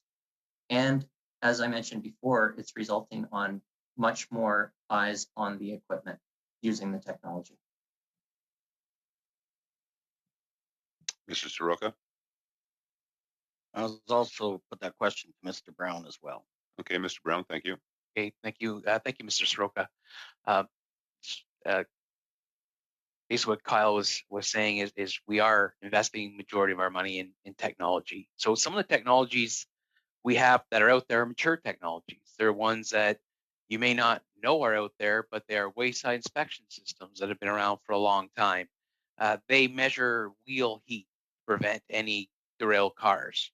We have slide detectors, for example, most common in the mountain territories, that will notify a crew if we have an avalanche of snow or if stone is starting to slide down a cliff. We have what's known as the dragging equipment detectors. This tells you if there's something dragging from the undercarriage. Where we're moving further, though, in technology is we've built an autonomous track inspection program. You'll see them on trains going by. They're a small box car on the back of a train, and it highlights safety on them. And what's in there is computer equipment that measures, takes multiple measurements of the rail and uses a lot of track geometry and algorithms, and that feeds back the report directly to our wayside personnel. So the benefits of this is we can actually develop algorithms that can use predictive analytics. So when we're trying to schedule our maintenance, but if you have these rail cars moving across our system 24/7, 365 days a year, just think of the increased frequency of track inspections. The second one that we are dealing with right now, what we've invested in is automated inspection portals. There's actually 7 at CN, 5 within Canada, and 4 right here where I am in Winnipeg. And what these are ultra high definition panoramic cameras with high density LED lights that captures a full 360-degree view of a train as it's going through this portal at track speed, regardless of weather. Even in the blizzard conditions we've been dealing in the last couple of days here in Winnipeg, they're crystal clear images, and it checks the entire train, including the undercarriage. And based on a set of algorithms that we have designed, it communicates to our mechanical team if there's an issue with any of our rail cars. And we'll be using this technology to reduce the likelihood of a rail car derailment. So if you think about where we strategically place these type of portals, we have trains that are arriving coming up from the US, out of North Dakota, out of Minnesota, trains that are passing from coast to coast across Canada, moving up through towards Toronto, the Atlantic provinces by our Northern Ontario district. They're all checked. Every single rail car that moves through Mr. here Brown, is verified. I think you've covered quite a bit. Thank you, Mr. Brown. Thank you, Mrs. Okay. Soroka. I had to give some leeway there, but it was a good question and a great answer. So thank you very much. We're now going to move on to the Liberals. Mr. Sadhu, you have the floor for 6 minutes. Thank you, Mr. Speaker, and thank you to our witnesses for being here with us this evening. Mr. Berzu, you mentioned a few good points in terms of what you're doing, what your association is doing in terms of railway investments. The $33 billion. You've got quite a big association. It includes 5 of the largest railways, and the industry employs, I think you said, close to 36,000 Canadians. So, can you speak to Mr. Bro? You mentioned dangerous goods accident rate has declined by close to 30%. Can you or any of our witnesses here comment on measures taken by Transport Canada to implement speed restrictions for trains carrying dangerous goods? As I imagine this may be helping with the decline. Anybody want to chime in there? Mr. Brazeau? You're on mute. Mr. Mulligan, you want to go? Go ahead. Yeah, I can start that off. So I actually worked heavily with Transport Canada hand in hand when their ministerial orders were issued, slowing down the speed of key trains. What I can tell you is that dramatic improvements in terms of the updated rule have come out, moving us in a direction to enhance the safety of those trains, and it is taking effect. Specific examples of what was done is that we've committed to increasing rail grinding in these high-risk key train routes. What this does is it actually conditions the surface of the rail in a way that the autonomous or rail flaw detection vehicles that Tom described can pick up to 200% more defects in the rail.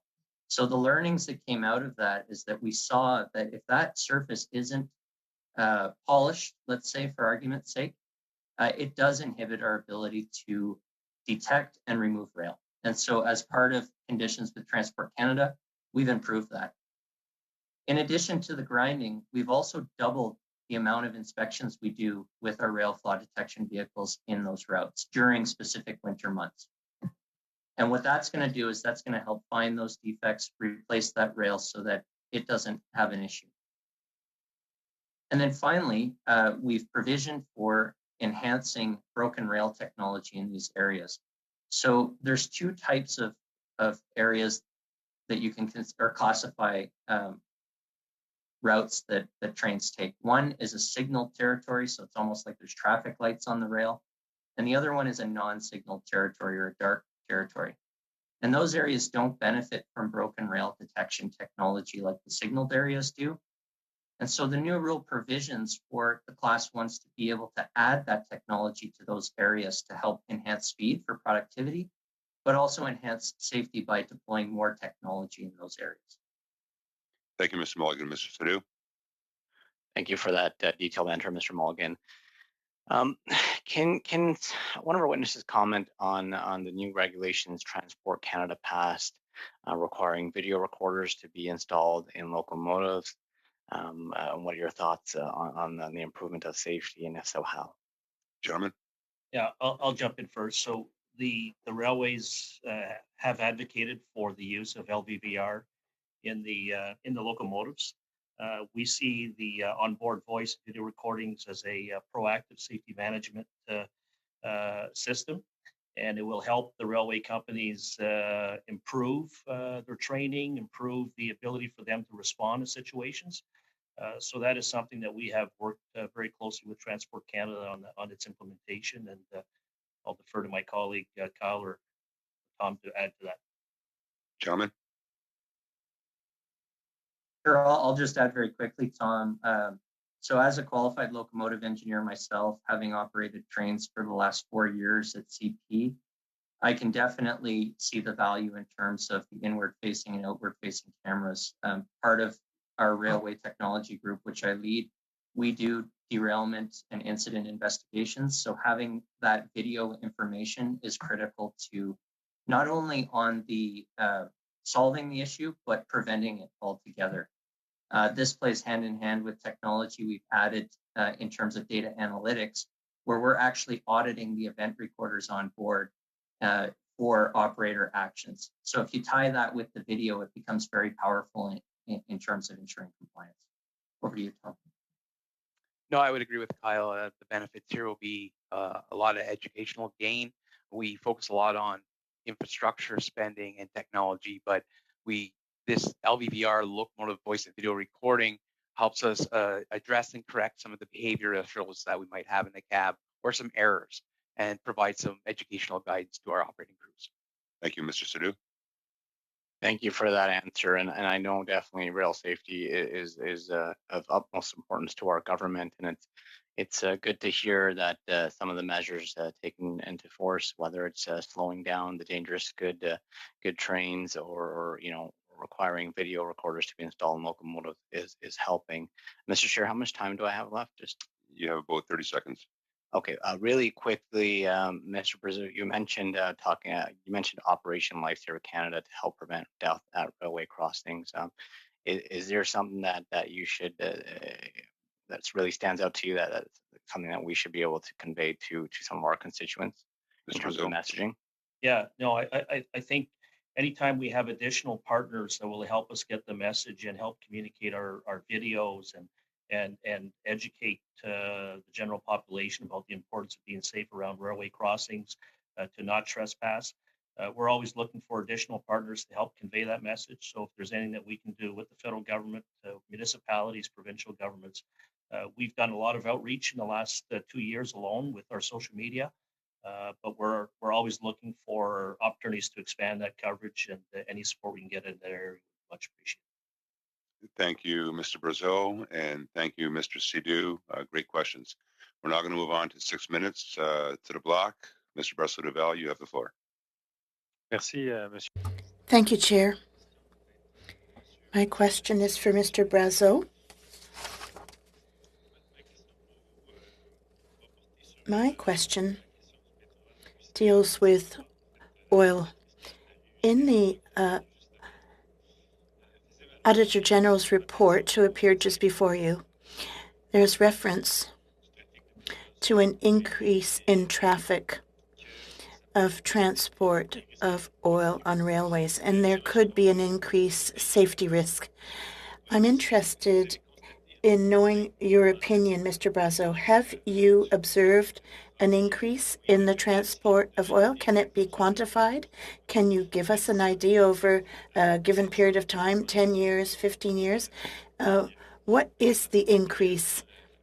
And very briefly, could you comment on how you adjust to this phenomenon? Mr. Brazo, you're on mute. Yeah, that's the classic error of 2020 and 2021, I guess. Indeed, there has been an increase in the oil transported by rail, but it represents a small percentage because of transport of oil, because pipelines remain the main way of transporting oil. So much as railways do have the capacity, we're not there to replace the pipelines. We're there to transport oil when it's necessary. We have new cars that have been built to be more reinforced, and those cars are now in circulation. So indeed, there has been an increase, but it represents a small quantity out of the total of oil transported by pipelines. Thank you. In the Auditor General's report, she talks about between 2017 and 2018, a 40% increase. That appears to be a major increase. I'm someone who grew up on by a railway during some 25 years, and when I was very young, the house where we lived, I mean, I could be looking out the window and I could count the number of cars. It was always very exciting when a train went by. It was a big event during my day as a little boy. And in 2014, with the Lac Mégantic accident, of course, I was much older by then, but that certain excitement transformed into real concern. And when you think of transportation of oil, you no longer see it almost like a transportation of goods, but more like a threat.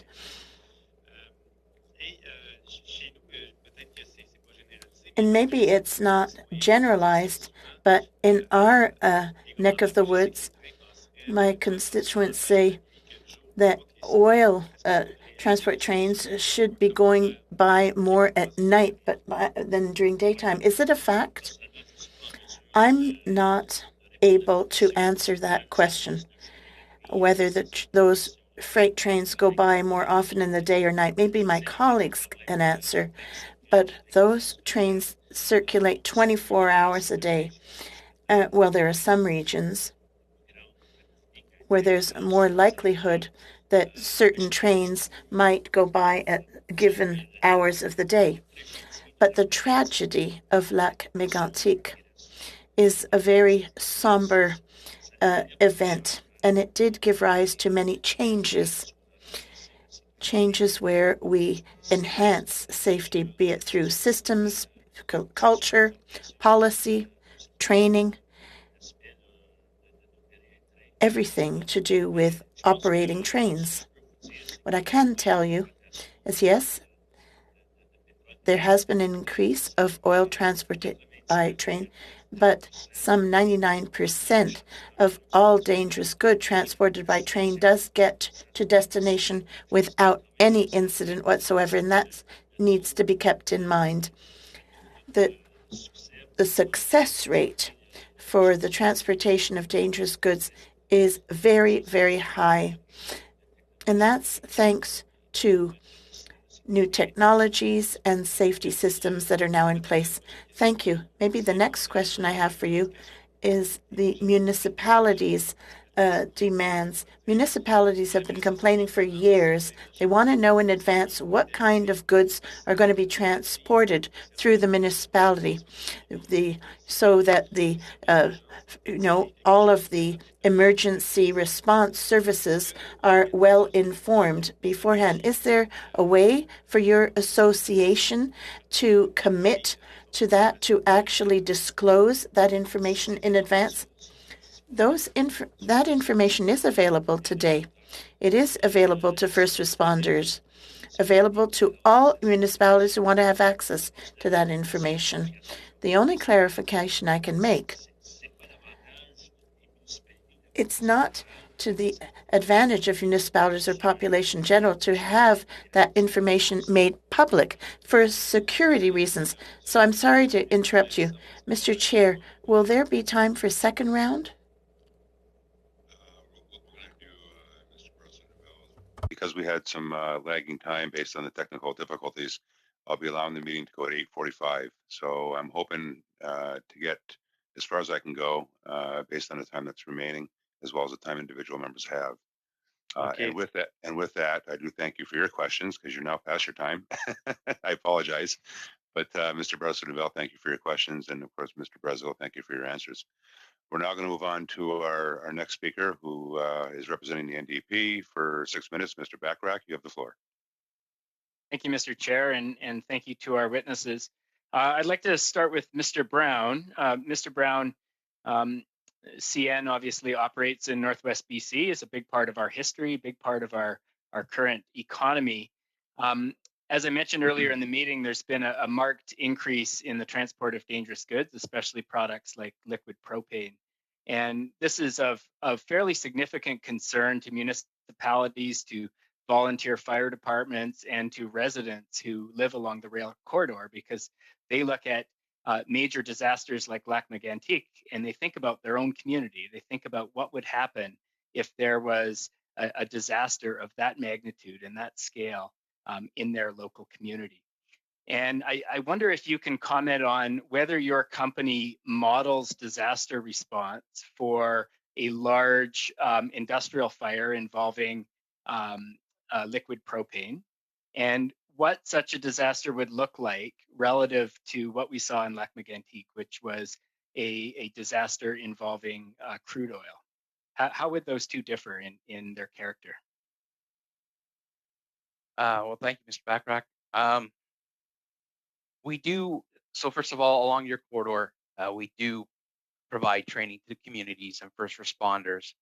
We do have emergency response equipment situated in Prince George, Smithers, Terrace, Prince Rupert, in the unlikely event of a dangerous goods derailment. We do conduct exercises, but it's not full on Lac Mégantic type exercises. The exercise we'll do is like a live fire exercise, simulating a tank car with local first responders, and we teach them how to address that type of a derailment, that type of a fire. But we don't tabletop something like a Lac Mégantic. Could I ask why not? Is that do you have a plan for responding to a major disaster involving multiple cars of liquid propane? I look out my window and I see trains with what looks like hundreds of cars parked in the rail yard containing that product. What would it look like if multiple cars were to be involved in an incident? Brown? Thank you. Yes, we do. We simulate. So when we go through an exercise on how to approach a fire with dangerous goods, whether it's a single car, multiple car, or just strictly a release of a dangerous goods product, all first responders, fire departments are all trained. In fact, the last couple of years, we've trained over 540 first responders in that type of scenario of single car, multiple car derailment with dangerous goods in the northern BC corridor. So, Mr. Brown, I've also spoken with local fire departments, and I've heard a lot of concern, both from fire departments and municipalities, about taking on the added responsibility of maintaining training, of having proper equipment. And, you know, these fire departments, many of them are volunteers. They have their hands full just addressing structural fires in the community and responding to highway accidents, that sort of thing. In the case that a volunteer fire department did not feel it wanted to take on the added responsibility of responding to rail-related incidents involving dangerous goods, what does CN do in those instances? I really couldn't answer that. I can check and get back to you because I haven't had that situation as of yet. I was not aware that there's any fire department that was not willing to participate in the training that we provide or respond to a dangerous goods derailment. Mr. Bachrach? Okay, well, perhaps we can touch base offline. My Sure. next question is around response times. You mentioned the communities that have teams and equipment in them. For communities that are farther away from those communities, so a community such as Burns Lake, which is an hour and a half from Smithers and even farther from Prince George, does your company have a maximum response time for responding to a major incident involving dangerous goods? Mr. Brown? No, we do not have a maximum response time just based on the geography of our track layout and the facilities. So as I mentioned, we have emergency response gear in Prince George, Smithers, Terrace, Prince Rupert. We also have environmental caches positioned at Burns Lake. Mr. Bachrach?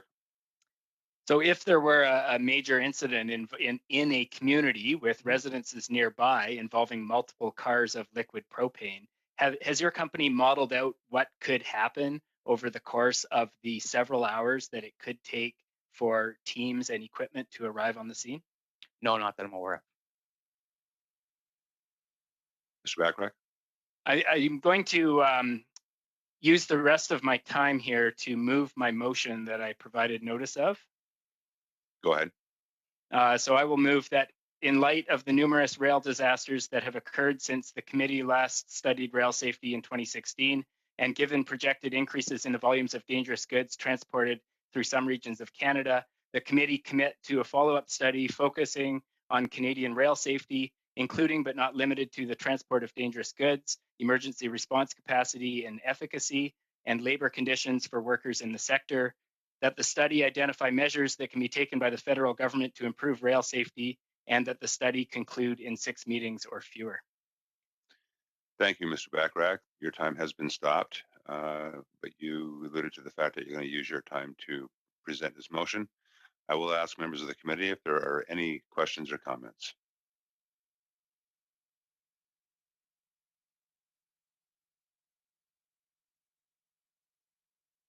I'm just going to go on full screen here so I can see all at one screen. Are there any questions or comments from members of the committee on Mr. Bachrach's motion? No questions or comments. I am going to now move on to the. Mr. Chair, there are questions.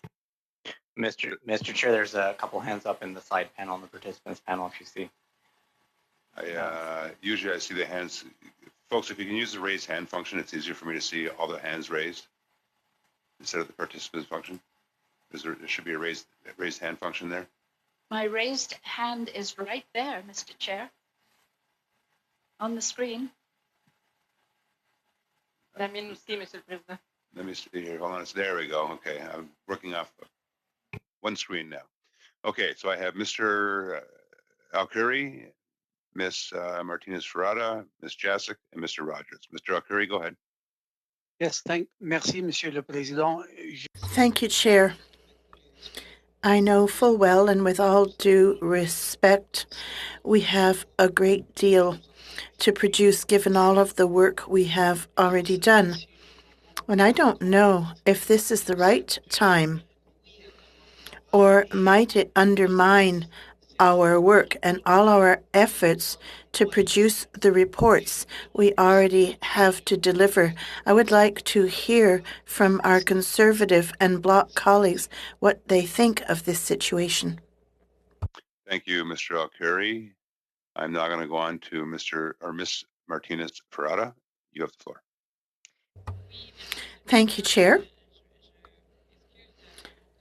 I apologize to my colleague.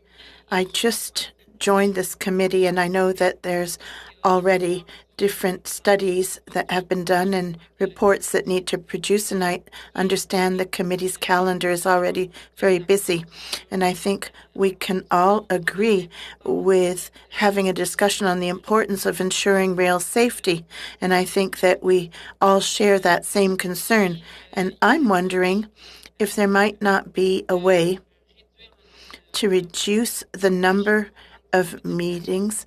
I'm glad there's no date included in the motion, but I think that in a general way, we can certainly support a motion like this if we could reduce the number of meetings proposed in the motion.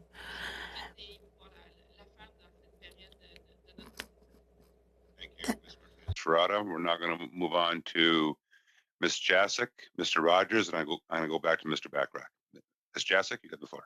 Yeah, thank you, Chair.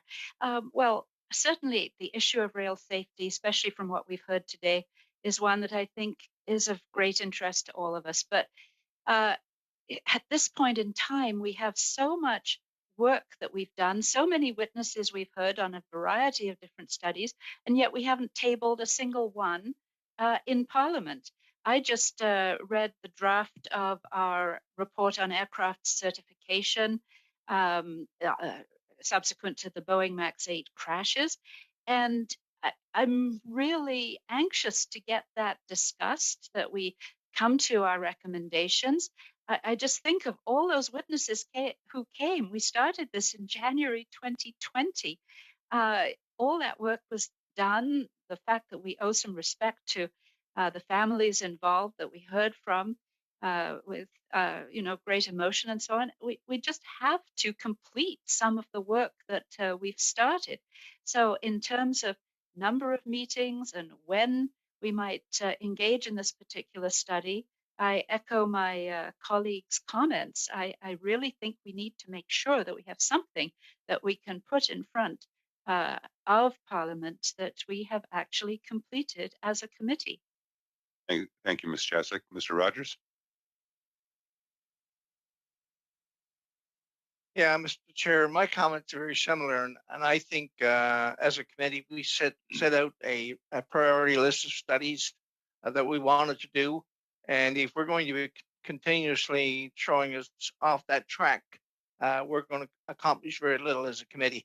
I think we've got enough on our plate right now. I support this motion only if it's prioritized at the end of the line compared to the other studies we've already agreed on. And I appreciate the rail safety issue, obviously, but if we're going to be successful as a committee, we need to get on with the work that we've already prioritized and do these first. Thank you, Mr. Rogers. Ms. Kusi?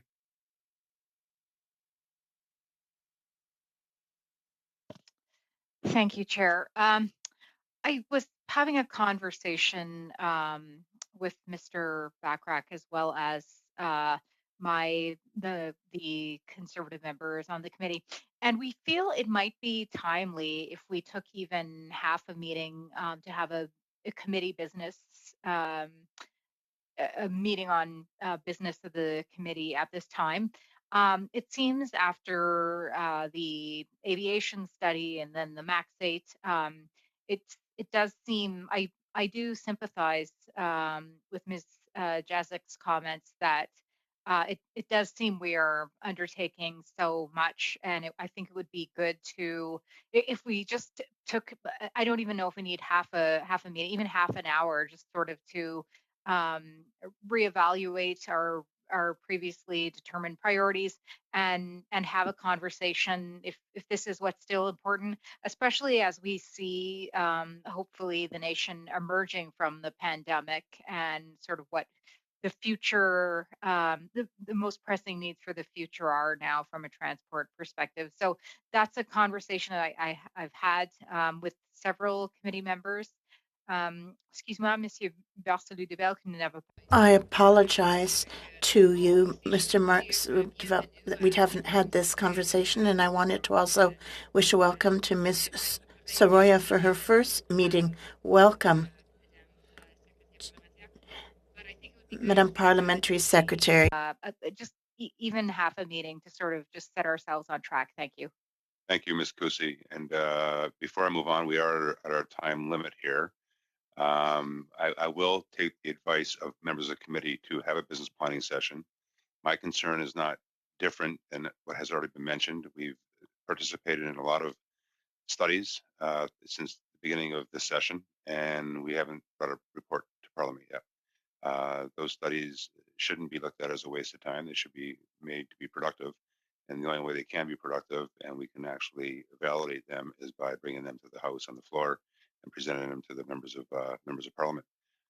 Having said that, I think we have one more study that we're embarking on right now, which is the infrastructure study.